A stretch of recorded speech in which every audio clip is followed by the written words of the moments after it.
everybody to our show. This is Custom Fab Garage on our channel Octane TV on YouTube.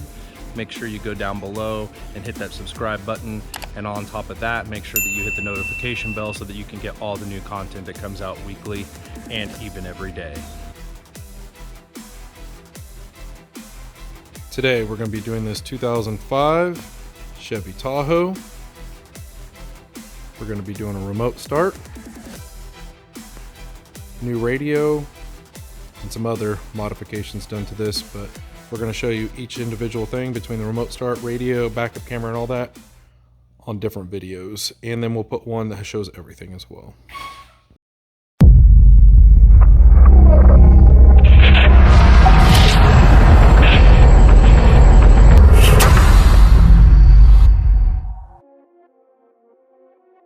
This is the interface we're going to be using. RP5 GM11 from PAC. This is the dash kit we're going to be using, which is a GMK 421.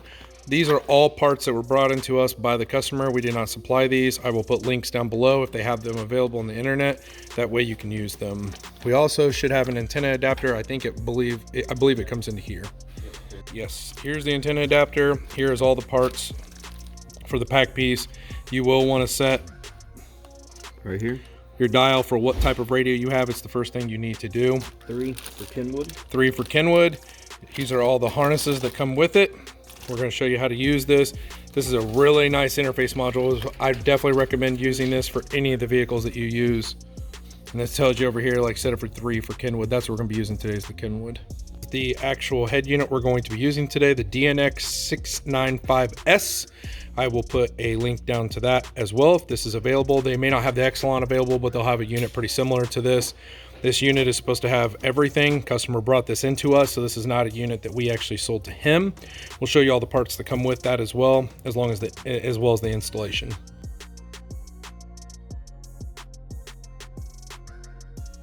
Here's the front of the Kenwood head unit. We'll kind of show you what it looks like once it's installed. And here is the back of the head unit. Here you have your front, rear, and sub, your GPS. This is your front camera, video out, your antenna lead here, dual USB. You also have your Molex over here for Sirius XM, your power cord. This is your dash cam here, your iDataLink Maestro if you want to run that. I believe that this is for the iDataLink. Yep, so that's for the iDataLink here. And then right here you have your mic. That is the rear of the head unit. Kind of show you all the different features that it has.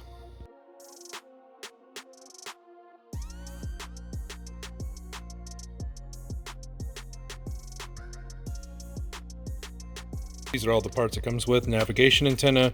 This is your main power plug, your Bluetooth microphone, and one, looks like it has 2 USB extensions in here for you. So those are all the parts that it comes with. It also comes with a trim ring and a sleeve, which is odd. Most radios nowadays don't come with either of these. All right, so now Beavis is gonna go ahead and we're gonna take out this radio. First thing you're gonna have to do is you're gonna have to take off this big trim piece right here. And you're gonna have to move the shifter all the way down, like he's doing. And then this whole piece will just pop off, which is really nice. It makes it look easy. You just sit on top of there, or in the back. After you remove that, you're gonna have a 7mm on this side, 2 7mm on this side, and that's what's gonna remove the radio. Probably one of the more easier vehicles to take a radio out of is this, like the Chevy Silverado, the Chevy Tahoe, GMC. They're all very easy to take apart like this. Now, the hard part is making it look good when you put it back in. That's the hard part.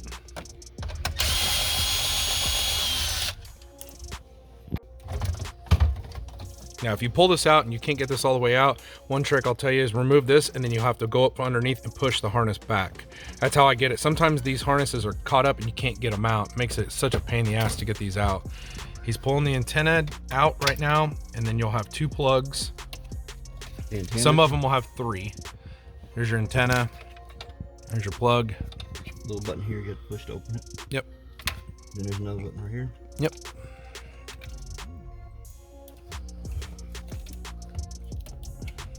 These plugs sometimes are a pain in the ass to get out. So those are the 3 plugs you have left, and there's the plugs on the back. All right, we got this kit on here. I'm not a big fan of it. It bows out real bad compared to the Metra. I would say spend the extra money. You will have to knock off, if you see all these white spots here, you'll have to knock off all the excess. On this particular vehicle, all you're gonna need is this and this. So you just have to knock all the other ones off. You can just take a pair of pliers and literally just twist and pull and they come off. But this part is done. We'll show you the rest. I mean, I'm not a fan of this kit, but I mean, this is what he brought into us. All right, we got all the wires wired up. They all match up like normal. The only thing we're not gonna be using is the navigation outputs. And, you know, yellow to yellow, red to red. On the black, you're gonna use the mint because that's the brake wire here. That is the black wire. The reason why we had the mint connected to it, you wanna ground the parking brake. Everything else is the same. The only thing we're gonna use differently is on the Kenwood, you use this yellow with blue to go into the steering wheel function instead of using this part. And then this purple with white, we're gonna wire up to the rear view camera because that's what wires up and turns it on. The rest of it's all wired up. We're gonna run a remote wire for him, even though we're not hooking up an amp, he just wants that dropped. So we'll show you once we get this installed. We've got all this wired up. Sorry about this mess. We had to wire the rear view camera right here, wires into the rear view camera, antenna for that, but all of our wires are hooked up. It's kind of a mess, we're gonna clean that up. Everything's working on the radio and working correctly. So we're gonna clean this up and then get this installed behind the back of the radio. So we finished up with the Exelon unit inside this 05 Tahoe. Everything is installed. We want to kind of show you what we've done with this. This thing has a huge loading time because it's a navigation unit. So when you click this bad boy into reverse, you're gonna have the rear view camera. Works really well. And then when you click her back up into park, it's gonna go back up to your normal head unit. Everything on this works like normal.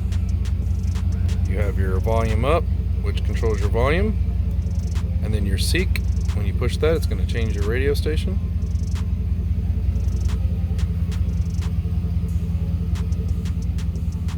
So you can just change those.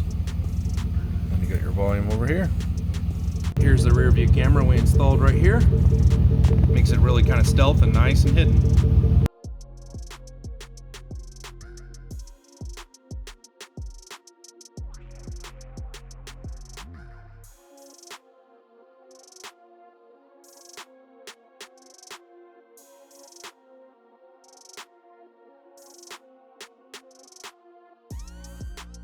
The one thing about this head unit that is really nice is it does have a really good navigation system built in with Garmin. So that is one very large positive about this head unit, with having, you know, the navigation built in versus having to use it through your Android Auto or Apple CarPlay. You do have that built in. So that is a very big positive about this.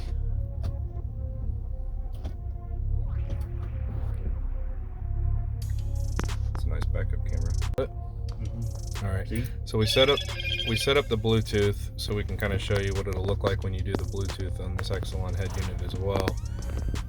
The Bluetooth connectivity on Kenwoods we have found in the past is pretty average, especially the range, the connectivity speed, things like that. Sony definitely leads the market in all of this. So I would definitely recommend, you know, if you're looking for the best Bluetooth, I would go with Sony by far. But this is what it looks like. You want to show what it looks like on your Bluetooth when you pull it up.